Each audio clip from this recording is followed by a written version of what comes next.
On my way to the Meadows. You know what? I got back to Ohio late last night, so got up this morning, went to the burn. I only jogged Sedona Hill. I thought she jogged good. Just wanted to get a sense of, and it's hard because the front track is still closed, right? They were doing maintenance on the front track. So the main track at Northfield Park is closed. We can't train any of the horses. That's why a lot of them had gone over to race at the Meadows. On my way to race some of them right now. So I just jogged Sedona Hill. We made some shoeing changes on Coop. Can't train her with those shoeing changes. So we're going to have to go on prayer, I guess, for Saturday evening. Just a lot going on, kind of an in-between schedule for the next little while. What I mean by that is, what I mean by an in-between schedule, you know, we have Coupe de Ville racing in the Sire Stakes, and we have What a Mission racing in the Sire Stakes, and those are obviously to accumulate points to hopefully potentially get in the Consolation and the Buckeye. That's the plan.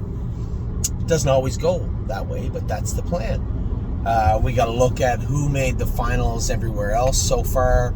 Well, Lonely Lakewood's going to end up being like first also eligible, I think, or second also eligible in the first, I think, in the Sire State Consolation. We're hoping, we're going to enter, obviously. We hope that somebody's sick or somebody gets turned out. It happens every year. More with the 3-year-olds than the 2-year-olds, but it does happen every year. So I get up, jog Sedona Hill. It's bothering me all night. I slept okay, but it bothered me all night that Friday afternoon was the Meadows. We have race 4, race 7. That is fine. After that, it gets really hairy. I've been telling you that I want so bad to race.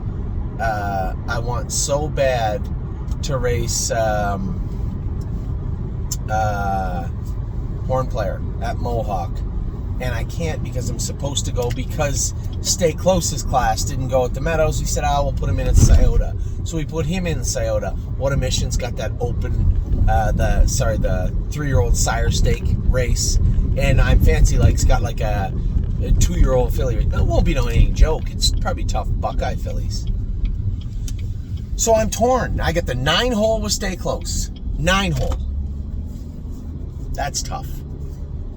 So I'm thinking, I literally went back and forth. I texted the race office at Mohawk, said, I thought Jonathan Drury was a good choice for Horn Player. I said, just put Jonathan Drury on Horn Player. Then I texted them back, no, I'm going to go drive Horn Player. Then I texted them back and I said, no, Jonathan Drury will be fine. I'll just go to Scioto. Then I texted them back again right before scratch time and said, no, I'm going to drive Horn Player. And I think the ultimate decision was that, you know, I can go myself. I'm going to take a video of doing it just so there's no screw-ups. Measure the bike that we race Stay Close in at the Meadows, Tim Twaddle's bike. I'm going to measure it right in front of a video, take a picture of it. This is from the tip to the cross piece. This is the length.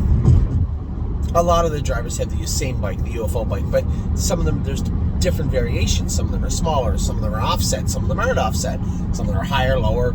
So the hobbles are very important with Stay Close. I'm going to make sure that I measure it perfectly at the Meadows today, send the pictures to Jason, and just say, okay, this is how the bike has to be. Tim has all the equipment card where the hobbles go. Everything should be fine. And he drew the 9-hole. And I do want to be there to drive Stay Close, but I do want to be there to drive Horn Player. And really, what's more important? And I got looking at it. So this is how I quantified it in my mind. I am going home on the weekend to Ontario. So I would have to get up at the Meadow, go to the Meadows, race at the Meadows, then go back to Northfield, get Amy and the kids, and go down to Scioto. Or get Amy to drive down to Scioto with Lauren or somebody and the kids. Then drive I'm Fancy Like in the first race, then wait till the 10th race, and I can go eat in between, so that's fine, but go to the 10th race,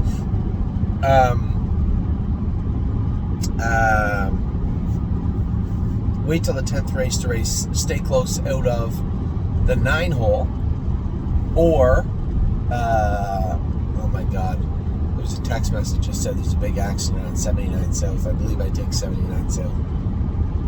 I better check this out in a minute.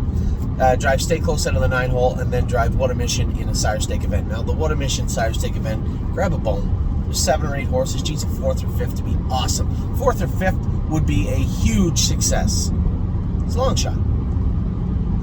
That would be the Friday night in Scioto. Then I would have to get up in the morning and drive 6.5 hours back to Ontario with Amy and the kids after staying overnight at Northfield, or at Scioto. Or I could go to the Meadows, drive the 2 horses that we have in, and then drive directly to Ontario and drive Horn Player. Wake up and go to the Burn Saturday morning in Ontario. And you say all things being equal, but they're not equal. We got a long shot, a middle of the roader, and a 9 hole at Scioto, spread out over a 14 race program. Literally, 1st to 14th. And then, or we go the Meadows, home to race Horn Player. And Horn Player, the reason I wanted to so bad, one, I wanted to see for myself how much better she was at Mohawk. I think she will be considerably better. Most importantly, though, if you're a driver picking up, I know Horn Player. I know her very, very well, much like I know Stay Close very, very well. I don't, in no fault of the driver, I just don't think she's going to get a fair drive because they don't know her well enough. Whereas Stay Close, if the only tricky part of Stay Close is the equipment, the hobbles, and then talking to the driver, just have Jay say, listen, this guy's a little bumpy, put his nose right on the gate, just kind of growl at him, you won't have any problems. I think he'll be fine. The biggest problem he has is got the 9 hole. And he's coming in off of 52 and 1 win, so he's going to get some respect, probably a spot for him, 3rd, 4th, 5th. Maybe on the front, I have no idea. But he'll get raced.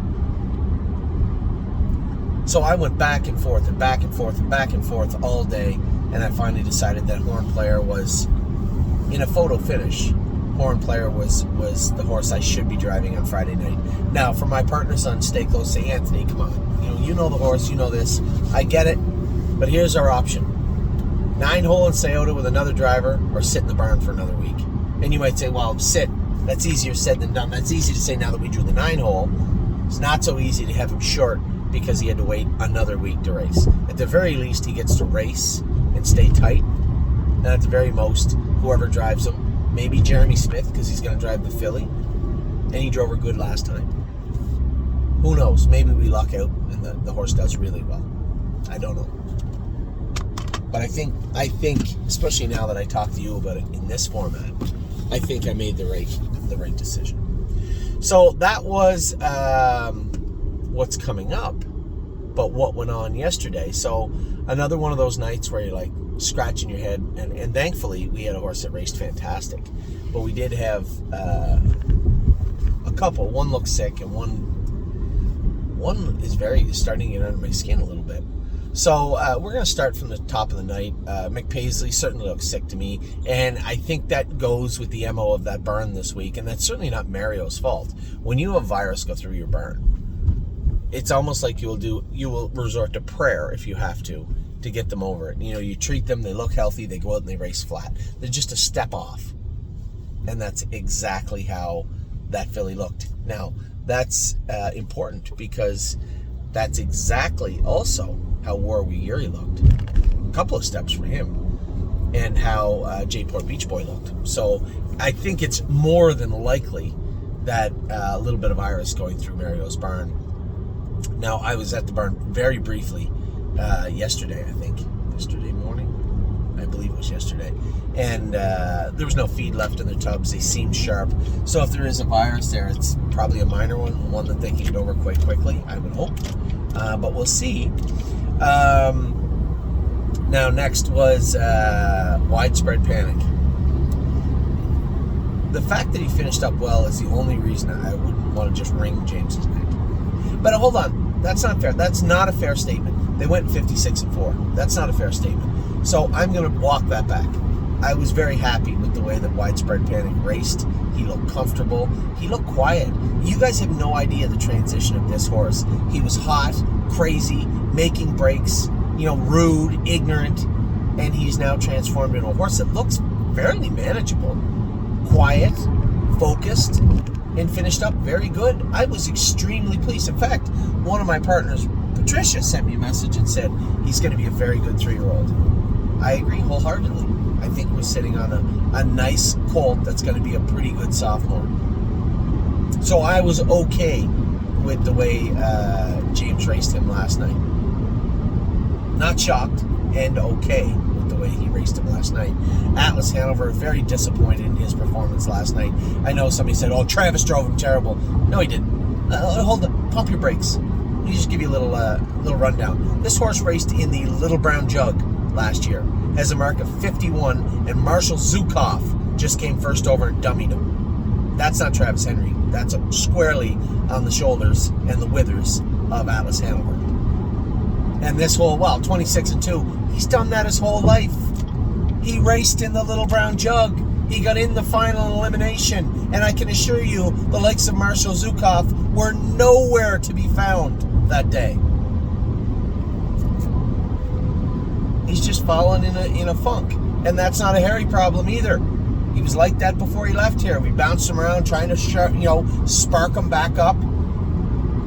I can't say what's got into him right now. He is horrible right now. And no, it wasn't Travis's fault. I would have done the exact same thing. Look down the program, see Marshall Zukov 8-5. Yeah, you get stretched to the quarter. Who cares? Remove to the front. The horse that he removed on walked also, by the way. So sitting in wouldn't have been very favorable for him anyway. All that would have happened is Marshall Zukov would have come first over, dummied that horse in the front, and everybody like, wow, yeah, he kind of gets screwed because he gets stuck in behind that horse. No excuses. The horse just didn't race good. And quite frankly, he has more of the shit since we qualified him. So we're going to have to get to the bottom of what the hell is going on with Atlas Hanover. And like I said, that is not an Ontario problem. That's not a Harry problem. That's not anybody but an Atlas Hanover problem. So we got to find a spot for him. And they're, with Illinois opening up, the horses out there are a little bit, I assume will be a little bit watered down. There'll be some coming from Indiana. And although I was not impressed with Atlas Hanover the night I drove him, he did pace 51. So it's not like he's terrible. But he is not the Atlas Hanover that rolled in behind the gate in Delaware, Ohio last year. I can assure you of that. And again, we run into this trouble where this is the same problem coming into the gate as a 3-year-old, raced tough as a 3-year-old, rested them up, freshened them up, brought them back, and they were god-awful. I can think of a couple other horses that fit that bill pretty snugly. So, find a spot, shake them up, and get him back on the straight and narrow. That's the plan. This isn't lameness. This isn't sickness. This isn't bleeding or tying up. This is just a horse that is in a funk. And moving him hasn't helped yet. But again, that's got to be a little bit on me. We went from Northfield to Mohawk. The move for the horses in the funks would be the Mohawk to Northfield, not. And I said this to somebody yesterday. Mohawk is a wonderful place to export from because the racing is very tough. Very difficult place to import to because the racing is tough. So we got to find a spot for Atlas Hanover. I have no idea where it'll be. As they said to Harry, I'm sure Harry, he takes it pretty cool because he's been in the industry forever. But when your horses were on fire and then a year later they're cold as ice, that's not a Harry problem. He just knows that's racing. And as I said to him, we'll move the driftwood out, the guys that are a little bit flat, and bring in some new faces. That's what we always have to do. And we will. As we move a lot of these sophomores, we will have horses like Atlas Hanover that are, not fitting in the barn that they're in. And maybe they need a fresh start somewhere. That's what we're looking for. It was funny because we were driving down the road and it hit me. And, Ollie was listening to the baseball game. They were talking about Blue Jays, who they played last night. Wasn't the Reds? That was the week before. Oh, Baltimore. Playing Baltimore. For those of you who follow baseball, Baltimore's been one of the big stories of the year, right? All these young kids that they brought up, and they've been playing great, and they're one of the hottest teams in the majors right now. The Blue Jays are playing them. They're talking about these two pitchers that the Baltimore Orioles took off waivers. virtually scooped them out of the MLB garbage can. And I don't have to explain that. Obviously, you make the MLB, you're an exceptional player, regardless. But they were placed on waivers, and Baltimore picked them up, and these guys have been lights out for them ever since. So it's the same. A little change of scenery in any sport sometimes shakes at the cobwebs sometimes. So as we move some of our sophomores out that have come to the end of the line with us, move some more in, that's the plan, right? You might say, I don't like that plan. Well, that's how we got Locatelli, Looks Like Money, and a host of others over the years. So that's the plan we're going to be going with. So although I am frustrated, I know I've seen this movie before, various endings, and hopefully we choose a favorable one, not a negative one for Atlas Hanover, but disappointing mouth from him last night. And then obviously I'm driving home last night late, pulled over, got gas, and I'm watching. Time is on my side. This horse we paid a lot of money for, that we were very excited about. We knew, and I've said it from day one, and I think James and I were in agreement, his best racing was going to be down the road. And I don't mean up front, I mean further down the calendar, right? I had a discussion with Harry 2 weeks ago, and he said, Anthony, I think this colt, I don't want to say how fast he thinks he will, because that's unfair to him. He thought he'd take a very good mark as a 2-year-old. I said, Harry, it's August. Now's the time to have him good, because that's awesome. You know, if he can start getting better and better and better, there's still lots of racing for him, again, down the road. So we'll see where he goes, but a mile and 54 and 3, he looked strong last night. And he looked like he was looking for the winner's circle last night. Before, you know, we had our concerns that maybe he was just present, right? I see a number of Captain Crunches that started slow. I saw at least 2 or 3 of them win last week. I can't remember where or what class or what track even, but I do know I remember hearing the Captain Crunch one. So that's good. Very optimistic, especially considering everything going on. Now, as many of you know, Insider Trading made a break the other night. I was concerned she was injured. The veterinarian came and looked at her. Wholly inconclusive. Oh, there might be this, there might be that. I've heard this also before, and it just didn't jive from what I saw. I've driven enough horses, trained enough horses over my lifetime in this game to know how injuries seem. If you would have said she got a line in her sesamoid, I could buy that. Line in a pastern, I could buy that. Ankle, yes. Not foot, because under hoof tester she was fine. So for me, if there was a bone injury, it was going to be ankle, sesamoid, pastern. And as far as the suspensory goes, it didn't present like one. Not to me when after the race. It presented like potentially a line. Barrage of x-rays, nothing showed up. Now, before you get too excited, sometimes it takes a week or 10 days for those cracks to open up so you can truly see them and diagnose them. I know this for sure in humans too, because when I broke my wrist, they just put a cast on it, right? And I had to come back in a week, might have even been 10 days, and get re-x-rayed so they could see the extent of what had happened. And at that point, then they operated and put pins in it. The rest was history. So it's the same for all bones, not just horse bones. So,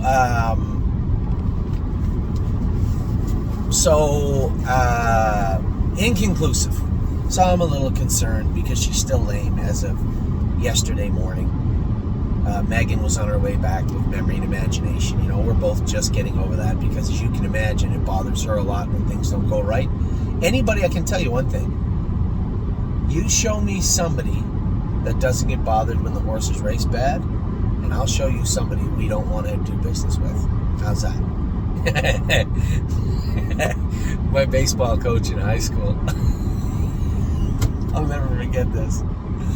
My baseball coach in high school, you know, we're talking about winning, and, you know, the parents want to win, the coaches want to win. And remember, I'm 46. So back when I was a kid playing baseball, it was still win. It wasn't have a good time. It was nice win. Did you have a good time? There was no discussion of having a good time.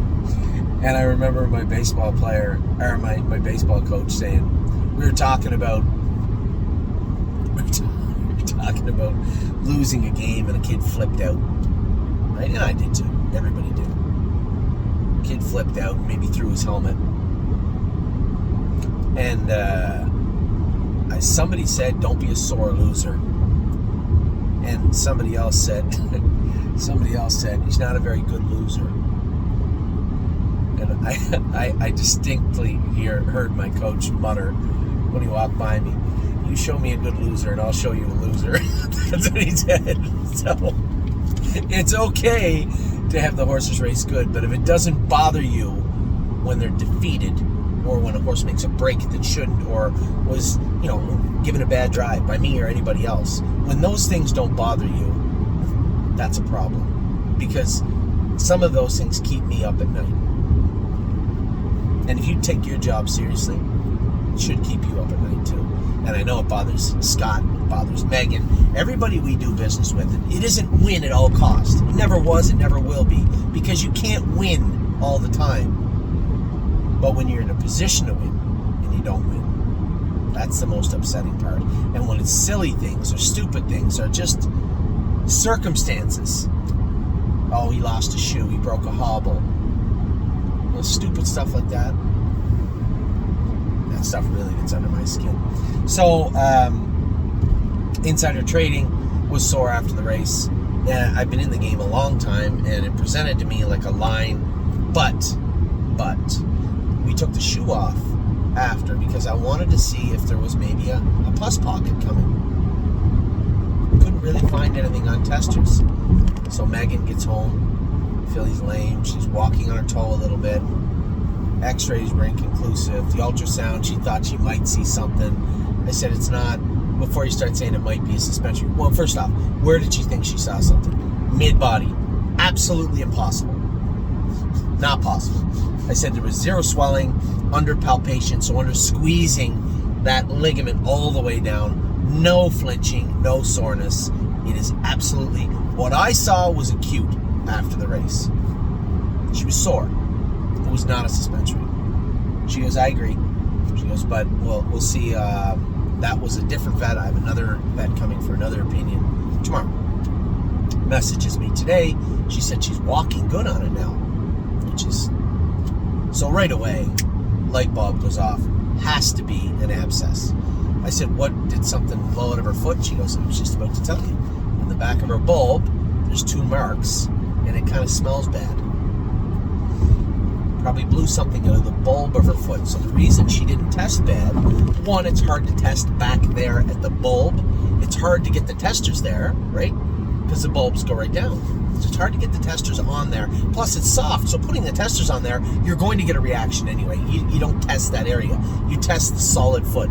Usually 4 corners, here and here. That's generally where you put the testers. You can mess around and look for certain spots, but that's generally where you put the testers. Back here in the bulbs, very hard to test that.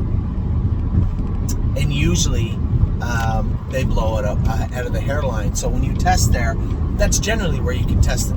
But they will blow out of the bulb once in a while. She said at the back of the bulb, up high, and she sent me pictures. You can see 2 distinct black marks. She sounded today. Black marks are present. And she goes, you can smell it. She had something blow out of there. So although it's not a certainty, I feel a hell of a lot better today than I did the other night after the Poconos. I can assure you of that. There's no 100% diagnosis. Don't worry about it, Anthony, Megan, and all your partners. It's not a line. But I will tell you this. She was sore after the Poconos. She was sore the next day. And she is sound today. Yes, I saw a video of her walking. She is sound. So I want to believe it was a pus pocket. And the only reason I think this is a line didn't make sense because why would she walk sound going out onto the track? She was a little bit pinchy in the in the warm-up. Couldn't find anything. She walked out sound, and she was fairly sound. I would say 95% sound in the race. Made the break like something was bothering her. Made the break like something was bothering her. Was lame after the race. It was not soft tissue. It was not a ligament. And if it was, it would have to be hidden in behind the sesamoid area in the ankle where you could maybe disguise some swelling, but you would see it the next day. Megan looked at it. She goes, Anthony, there is 0 swelling in this leg. I said, so it's impossible. It's soft tissue. Absolutely impossible.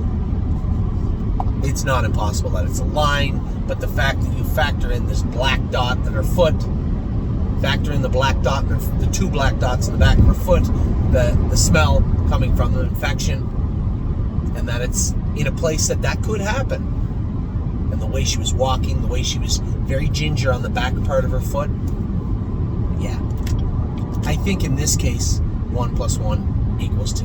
But we'll keep a very close eye on it. I asked her to Jennifer Blacksmith dig around in that area and then put a window bar on her just to take some of the pressure off that area. Jog her tomorrow. You'll know if it's a line tomorrow. But I don't think it is. So I think we dodged a bullet in that regard.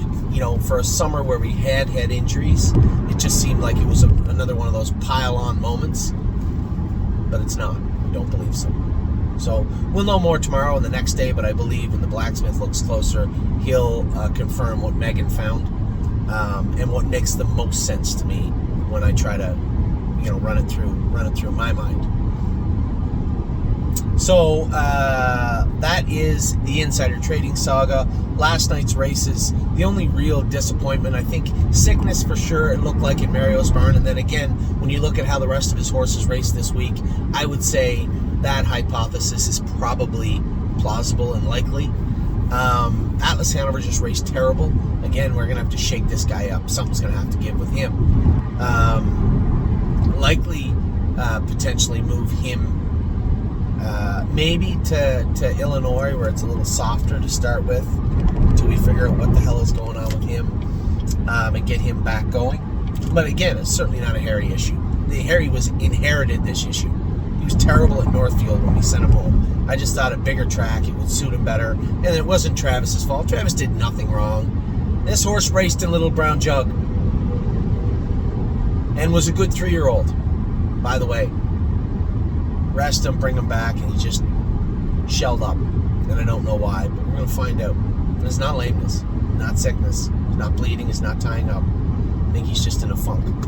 So we'll shake the ring rust off this guy real soon.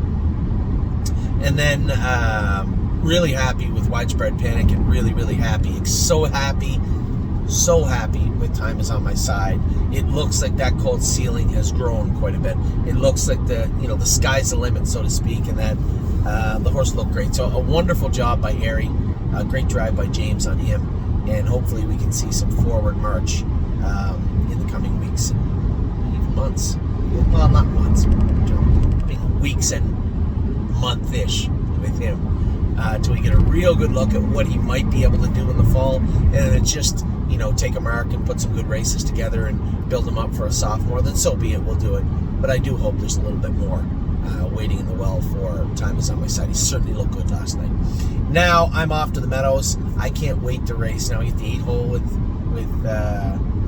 our 2 girls, Smoking Hot Irish Girl and Royal Emeralds. Not very happy about that, but really excited to race. Think of Galaxies today. She trained great on Saturday. She should be sharp coming in.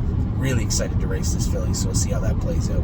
So I'll talk to you guys later. I wanted to give you an update. Obviously, I was very frustrated and actually a little depressed on Sunday night, having Pickpocket get beat up and having Memory and Imagination make a break. But we'll bounce back. We'll bounce back and continue to move forward, and I will bring you a video over the next week. I would suspect the next preferred sale, we're going to have a number of horses in it. That is the day before the 3-year-old Stallion Series is a draw in the Meadows, so we will have a lot of 3-year-olds in there. As far as some of our other horses, as I said, there's going to be waves of them, right? I think for Crantini and for a couple of those well-bred mares like Swinging Senorita and even Horn Player. Who's the other good racehorse we have? A 3-year-old that's racing right now. I thought there would be 4 in Harrisburg, and some of the other horses sell along the way. But that's my mindset right now. Again, we'll unpack all that. And yes, I'm well aware that the Lexington Select Sale catalog's out. Thank you. I know it's there. I've quietly perused it a little bit. But until the videos are up and we've got a real chance to sink our teeth into what's going on and what's coming up, there's no point really talking about it. So for those of you who didn't know, yes, it's up. I guess we'll start briefly talking about it more and more and more, I guess, over the next month. But for right now, it is present. So I hope you guys had a decent day yesterday. Hope you have a better day today and the rest of the week. Still tons going on at the stable. And we'll talk to you all very soon.